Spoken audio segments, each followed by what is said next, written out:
नमस्ते, मैं शैलजा अपने चैनल पर आपका हार्दिक स्वागत करती हूँ। आशा करती हूँ आप सब स्वस्थ एवं प्रसन्न होंगे।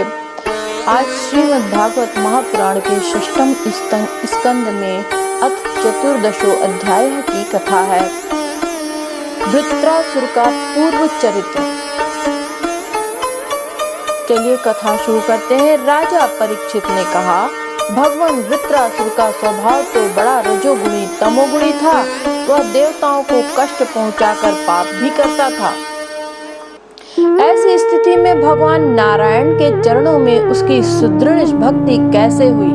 हम देखते हैं कि प्रायः शुद्ध सत्वमय देवता और पवित्र हृदय ऋषि भी भगवान की परम प्रेममयी अनन्य भक्ति से वंचित ही रह जाते हैं। सचमुच भगवान की भक्ति बड़ी दुर्लभ है। भगवान इस जगत के प्राणी पृथ्वी के धूलि कणों के समान ही असंख्य हैं। उनमें कुछ मनुष्य आदि श्रेष्ठ जीव ही अपने कल्याण की चेष्टा करते हैं। ब्राह्मण उनमें भी संसार से मुक्ति चाहने वाले तो बिरले ही होते हैं और मोक्ष चाहने वाले हजारों में मुक्ति या सिद्धि लाभ तो कोई सा ही कर सकता है। महामुने करोड़ों सिद्ध एवं मुक्त पुरुषों में वैसे शांत चित्त महापुरुष का मिलना तो बहुत ही कठिन है, जो एकमात्र भगवान के ही परायण हो। ऐसी अवस्था में वह वृत्रासुर, जो सब लोगों को सताता था और बड़ा पापी था, उस भयंकर युद्ध के अवसर पर भगवान श्री कृष्ण में अपनी वृत्तियों को इस प्रकार दृढ़ता से लगा सका। इसका क्या कारण है? प्रभु, इस विषय में हमें बहुत अधिक संदेह है और सुनने का बड़ा कौतूहल भी है। अहो, वृत्रासुर का बल पौरुष कितना महान था। उसने रणभूमि में देवराज इंद्र को भी संतुष्ट कर दिया।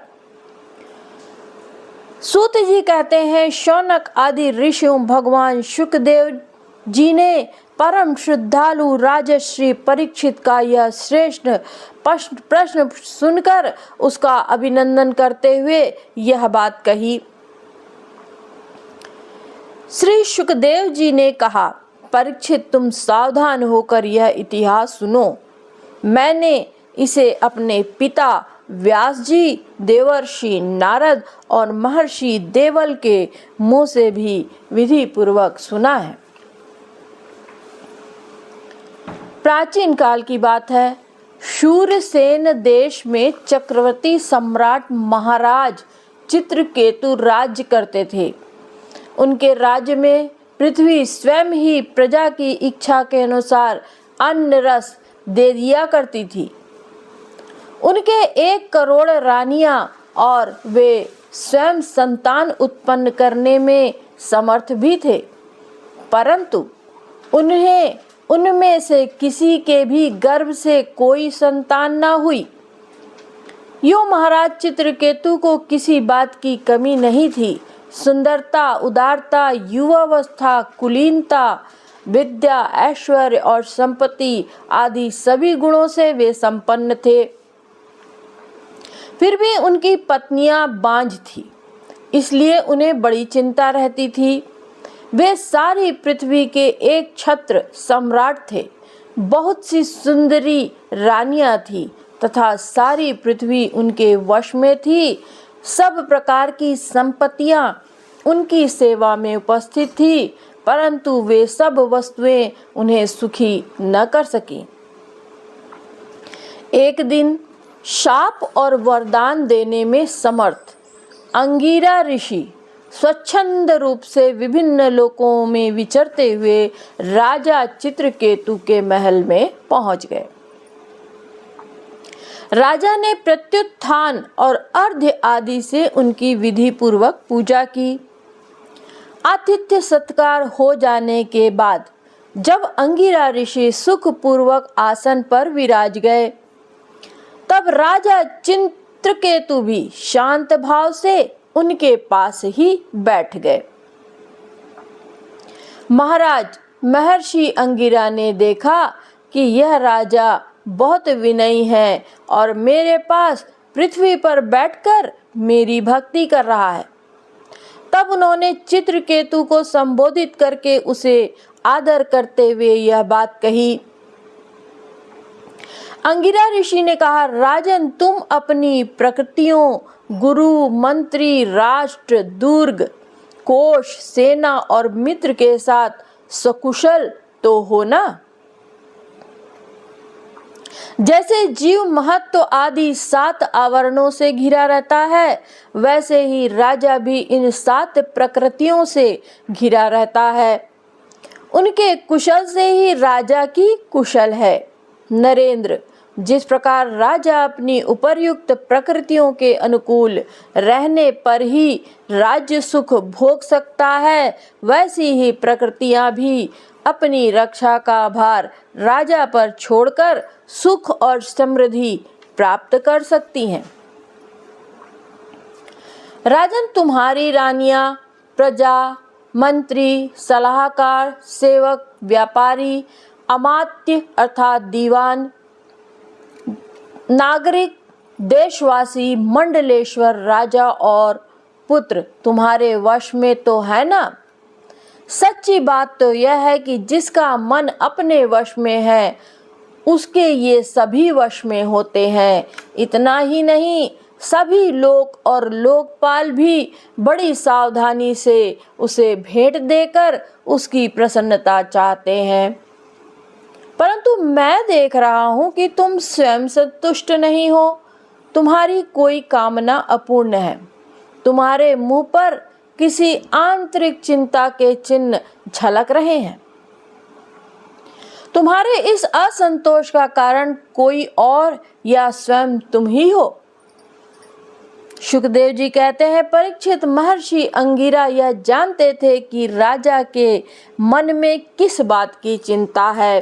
फिर भी उन्होंने उनके चिंता के संबंधों में अनेक प्रश्न पूछे। चित्रकेतु को संतान की कामना थी, अतः महर्षि के पूछने पर उन्होंने विनय से झुककर निवेदन किया। सम्राट चित्रकेतु ने कहा, भगवान, जिन योगियों के तपस्या, ज्ञान, धारणा, ध्यान और समाधि के द्वारा सारे पाप नष्ट हो चुके हैं, उनके लिए प्राणियों के बाहर या भीतर की कौन सी ऐसी बात है जिसे वे ना जानते हो। ऐसा होने पर भी जब आप सब कुछ जानबूझकर मुझसे मेरे मन की चिंता पूछ रहे हैं, तब मैं आपकी आज्ञा और प्रेरणा से अपनी चिंता आपके चरणों में निवेदन करता हूँ।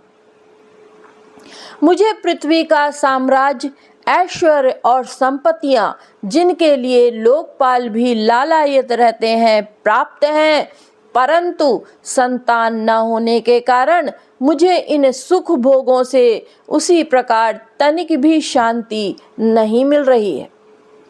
जैसे भूखे प्यासे प्राणी को अन्न जल के सिवा दूसरे भोगों से। महाभाग्यवान महर्षि, मैं तो दुखी हूँ ही। पिंडदान न मिलने की आशंका से मेरे पितर भी दुखी हो रहे हैं। अब आप हमें संतान दान करके परलोक में प्राप्त होने वाले घोर नरक से उबारिए और ऐसी व्यवस्था कीजिए कि मैं लोक परलोक के सब दुखों से छुटकारा पालूं। श्री शुकदेव जी कहते हैं, परीक्षित, जब राजा चित्रकेतु ने इस प्रकार प्रार्थना की, तब सर्व समर्थ एवं परम कृपालु ब्रह्मपुत्र भगवान अंगिरा ने त्वष्टा देवता के योग्य चरु निर्माण करके उससे उनका यजन किया। परीक्षित, राजा चित्रकेतु की रानियों में सबसे बड़ी और सद्गुणवती महारानी कृतद्युति थी। महर्षि अंगिरा ने उन्हीं को यज्ञ का अवशेष प्रसाद दिया और राजा चित्रकेतु से कहा, राजन, तुम्हारी पत्नी के गर्भ से एक पुत्र होगा जो तुम्हें हर्ष और शोक दोनों ही देगा। यूं कहकर अंगिरा ऋषि चले गए। उस याज्ञावशेष प्रसाद के खाने से ही महारानी कृतद्युति ने महाराज चित्रकेतु के द्वारा गर्भ धारण किया, जैसे कृतिका ने अपने गर्भ में अग्नि कुमार को धारण किया था। राजन शूरसेन देश के देवता चित्रकेतु के गर्भ तेज से कृतद्युतिका का गर्भ शुक्ल पक्ष के चंद्रमा के समान दिनों दिन क्रमशः बढ़ने लगा। तदंतर समय आने पर महाराज कृतद्युति के गर्भ से महारानी कृतद्युति के गर्भ से एक सुंदर पुत्र का जन्म हुआ।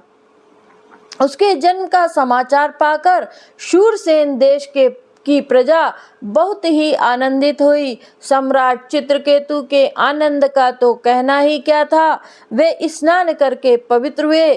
फिर उन्होंने वस्त्राभूषणों से सुसज्जित हो ब्राह्मणों से स्वस्ति वाचन कराकर और आशीर्वाद लेकर पुत्र का जात कर्म संस्कार करवाया। उन्होंने उन ब्राह्मणों को सोना चांदी वस्त्र आभूषण गांव घोड़े हाथी और 6 अर्बुद गौएं दान की। उदार शिरोमणि राजा चित्रकेतु के पुत्र के धन यश और आयु की वृद्धि के लिए दूसरे लोगों को भी मुंह मांगे वस्तुएं दी। ठीक उसी प्रकार जैसे मेघ सभी जीवों का मनोरथ पूर्ण करता है। सुखदेव जी कहते हैं, परीक्षित, जैसे यदि किसी कंगाल को बड़ी कठिनाई से कुछ धन मिल जाता है तो उसमें उसकी आसक्ति हो जाती है, वैसे ही बहुत कठिनाई से प्राप्त हुए उस पुत्र में राजश्री चित्रकेतु का स्नेह बंधन दिनों दिन दृढ़ होने लगा।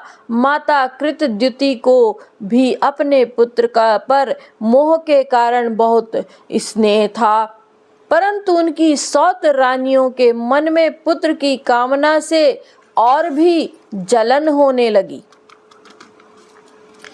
प्रतिदिन बालक का लाड़ प्यार करते रहने के कारण सम्राट चित्रकेतु का प्रेम बच्चे की मां कृतद्युति में था, उतना दूसरी रानियों में न रहा। इस प्रकार एक तो वे रानियां संतान न होने के कारण ही दुखी थीं, दूसरे राजा चित्रकेतु ने उनकी उपेक्षा कर दी, अतः वे डाह से अपने को धिक्कारने और मन ही मन जलने लगी।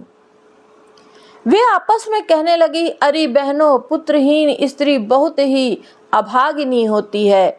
पुत्र वाली सौतें तो दासी के समान उसका तिरस्कार करती हैं, और तो और स्वयं पतिदेव ही उसे पत्नी करके नहीं मानते। सचमुच पुत्रहीन स्त्री धिक्कार के योग्य है।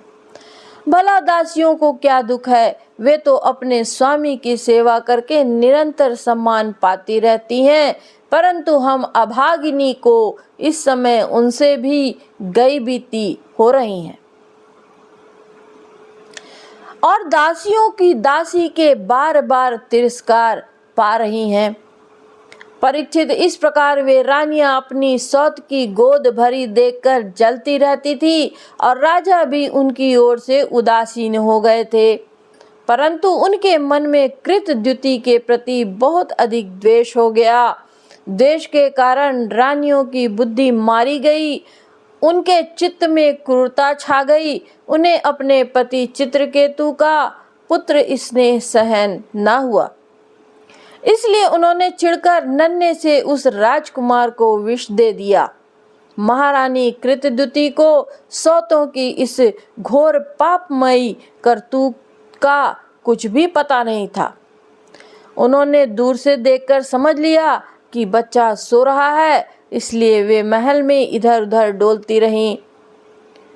बुद्धिमती रानी ने यह देखकर कि बच्चा बहुत देर से सो रहा है, धाय से कहा, कल्याणी, मेरे लाल को ले आ। धाय ने सोते हुए बालक के पास जाकर देखा कि उसके नेत्रों की पुतलियां उलट गई हैं। प्राण, इंद्रिय और जीवात्मा ने भी उसके शरीर से विदा ले ली है। यह देखते ही हाय रे, मैं मारी गई, इस प्रकार कहकर वह धरती पर गिर पड़ी। धाय अपने दोनों हाथों से छाती पीट पीट कर बड़े आर्त स्वर में जोर जोर से रोने लगी। उसका रोना सुनकर महारानी कृतद्युति जल्दी जल्दी अपने पुत्र के शयन गृह में पहुंची और उन्होंने देखा कि मेरा छोटा सा बच्चा अकस्मात मर गया है।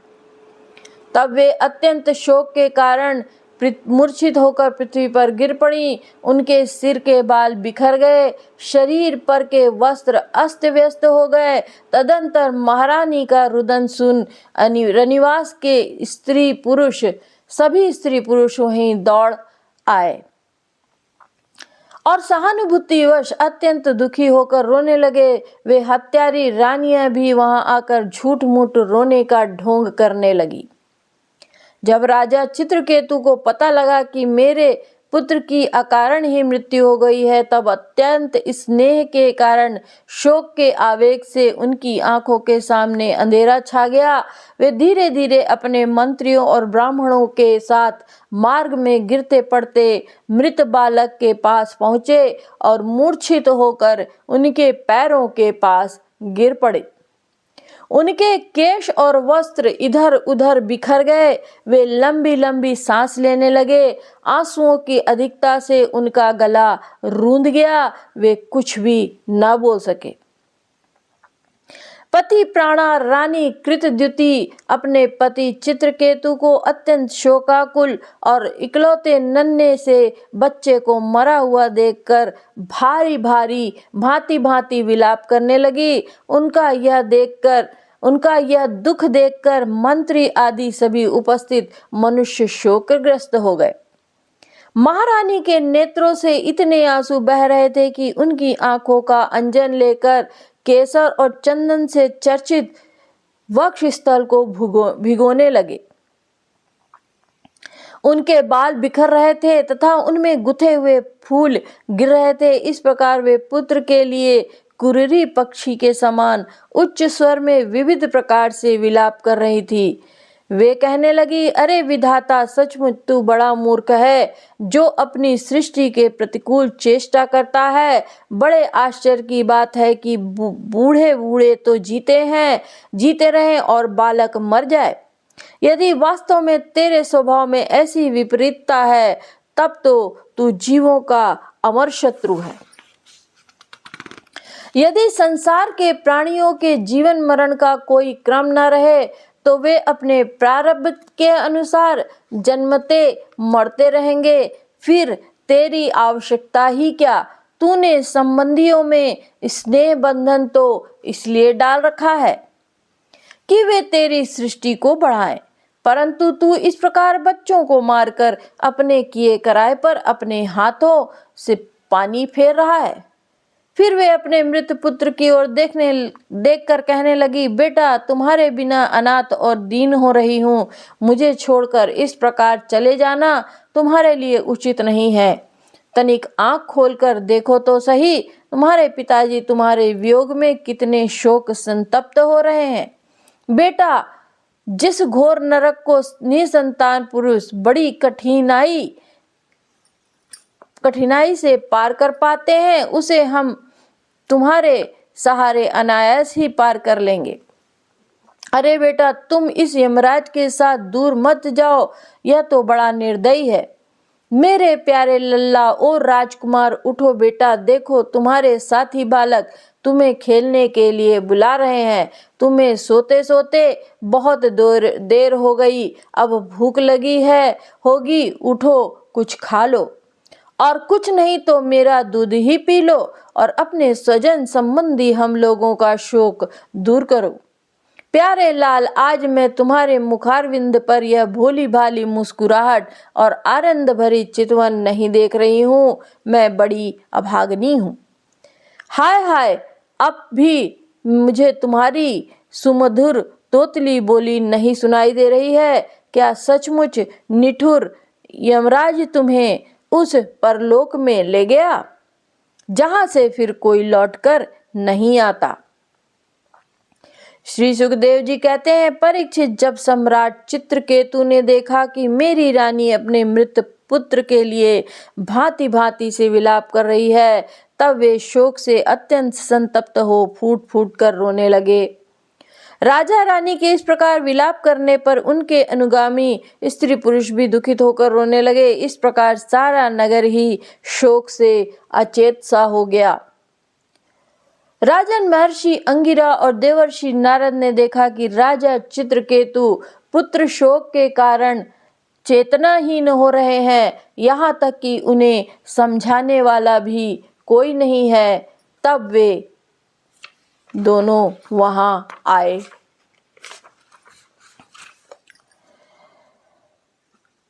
श्री सुखदेव जी कहते हैं, परीक्षित, राजा चित्रकेतु शोकग्रस्त होकर मुर्दे के समान अपने मृत पुत्र के पास ही पड़े हुए थे। अब महर्षि अंगिरा और देवर्षि नारद उन्हें सुंदर सुंदर उक्तियों से समझाने लगे। उन्होंने कहा, राजेंद्र, जिसके लिए तुम इतना शोक कर रहे हो, वह बालक इस जन्म और पहले के जन्मों में तुम्हारा कौन था, उसके तुम कौन थे, और अगले जन्मों में भी उसके साथ तुम्हारा क्या संबंध रहेगा। जैसे जल के वेग से बालू के कण एक दूसरे से जुड़ते और बिछुड़ते रहते हैं, वैसे ही समय के प्रवाह में प्राणियों का भी मिलन और विछोह होता रहता है। राजन, जैसे कुछ बीजों से दूसरे बीज उत्पन्न होते हैं और नष्ट हो जाते हैं, वैसे ही भगवान की माया से प्रेरित होकर प्राणियों से अन्य प्राणी उत्पन्न होते हैं और नष्ट हो जाते हैं। राजन, हम, तुम और सब लोगों के साथ इस जगत में जितने भी चराचर प्राणी वर्तमान हैं, वे सब अपने जन्म के पहले नहीं थे और मृत्यु के पश्चात नहीं रहेंगे। इससे सिद्ध है कि इस समय भी उनका अस्तित्व नहीं है, क्योंकि सत्य वस्तु तो सब समय एक सी रहती है। भगवान ही समस्त प्राणियों के अधिपति हैं। उनमें जन्म, मृत्यु आदि विकार बिल्कुल नहीं। उन्हें किसी न किसी की इच्छा है, न उन्हें किसी की इच्छा है और न अपेक्षा। वे अपने आप परतंत्र प्राणियों की सृष्टि कर लेते हैं। उनके द्वारा अन्य प्राणियों की रचना, पालन और संहार करते हैं। ठीक वैसे ही जैसे बच्चे घर घरौंदे खेल खिलौने बनाकर बिगाड़ते रहते हैं। राजन, जैसे एक बीज से दूसरा बीज उत्पन्न होता है, वैसे ही पिता की देह द्वारा माता की देह से पुत्र की देह उत्पन्न होती है। पिता, माता और पुत्र जीव के रूप में देही हैं और बाह्य दृष्टि से केवल शरीर। उनमें देही जीव घट आदि कार्यों में पृथ्वी के समान नित्य हैं। राजन, जैसे एक ही मृतिका रूप वस्तु में घटत्व आदि जाति और घट आदि व्यक्तियों का विभाग केवल कल्पना मात्र है, उसी प्रकार यह देही और देह का विभाग भी अनादि एवं अविद्या कल्पित है। श्री सुखदेव जी कहते हैं, राजन, जब महर्षि अंगिरा और देवर्षि नारद ने इस प्रकार राजा चित्रकेतु को समझाया बुझाया, तब उन्होंने कुछ धीरज धारण करके शोक से मुरझाए हुए मुख को हाथ से पोंछा और उनसे कहा। राजा चित्रकेतु बोले, आप दोनों परम ज्ञानवान और महान से भी महान जान पड़ते हैं तथा अपने को अवधूत वेश में छिपाकर यहाँ आए हैं। कृपा करके बतलाइए, आप लोग हैं कौन? मैं जानता हूँ कि बहुत से भगवान के प्यारे ब्रह्मवेत्ता मेरे जैसे विषयासक्त प्राणियों को उपदेश देने के लिए उन्मुक्त का सा वेश बनाकर पृथ्वी पर स्वच्छंद विचरण करते हैं। सनत कुमार, नारद, ऋभु, अंगिरा, देवल, असित, अपांतरंतम, व्यास, मार्कंडे, गौतम, वशिष्ठ, भगवान परशुराम, कपिलदेव, शुकदेव, दुर्वासा, याज्ञवल्क्य, जातुकर्ण्य, आरुणि, रोमश, जैन, दत्तात्रेय, आसुरी, पतंजलि, वेदशिरा, बोध्य मुनि, पंचशिरा, हिरण्याभ, कौशल्य, श्रुतदेव और ऋतध्वज ये सब तथा दूसरे सिद्धेश्वर ऋषि मुनि ज्ञान दान करने के लिए पृथ्वी पर विचरते रहते हैं। स्वामियों, मैं विषय भोगों में फंसा हुआ मूढ़ बुद्धि ग्राम पशु हूँ और अज्ञान के घोर अंधकार में डूब रहा हूँ। आप लोग मुझे ज्ञान की ज्योति से प्रकाश के केंद्र में लाइए। महर्षि अंगिरा ने कहा, राजन, जिस समय तुम पुत्र के लिए बहुत लालायित थे तब मैंने ही तुम्हें पुत्र दिया था। महर्षि अंगिरा ने कहा, राजन, जिस समय तुम पुत्र के लिए बहुत लालायित थे तब मैंने ही तुम्हें पुत्र दिया था। मैं अंगिरा हूँ। ये जो तुम्हारे सामने खड़े हैं स्वयं ब्रह्मा जी के पुत्र सर्वसमर्थ देवर्षि नारद हैं। हम लोगों ने देखा कि तुम पुत्र शोक के कारण बहुत ही घने अज्ञान अंधकार में डूब रहे हो। तब सोचा कि तुम भगवान के भक्त हो, शोक करने योग्य नहीं हो, अतः तुम पर अनुग्रह करने के लिए ही हम दोनों यहाँ आए। राजन, सच्ची बात तो यह है कि जो भगवान और ब्राह्मणों का भक्त है उसे किसी अवस्था में शोक नहीं करना चाहिए। जिस समय पहल मैं तुम्हारे घर आया था उसी समय मैं तुम्हें परम ज्ञान का उपदेश देता, परंतु मैंने देखा अभी तो तुम्हारे हृदय में पुत्र की उत्कट लालसा है, इसलिए उस समय तुम्हें ज्ञान न देकर मैंने पुत्र ही दे दिया। अब तुम स्वयं अनुभव कर रहे हो कि पुत्रवानों को कितना दुख होता है। यही बात स्त्री, घर, धन, विविध प्रकार के ऐश्वर्य, संपत्तियां, शब्द, रूप, रस आदि विषय, राज्य वैभव, पृथ्वी, राज्य, सेना, खजाना, सेवक, अमात्य, सगे संबंधी, इष्ट मित्र सबके लिए हैं, क्योंकि ये सब के सब अनित्य हैं।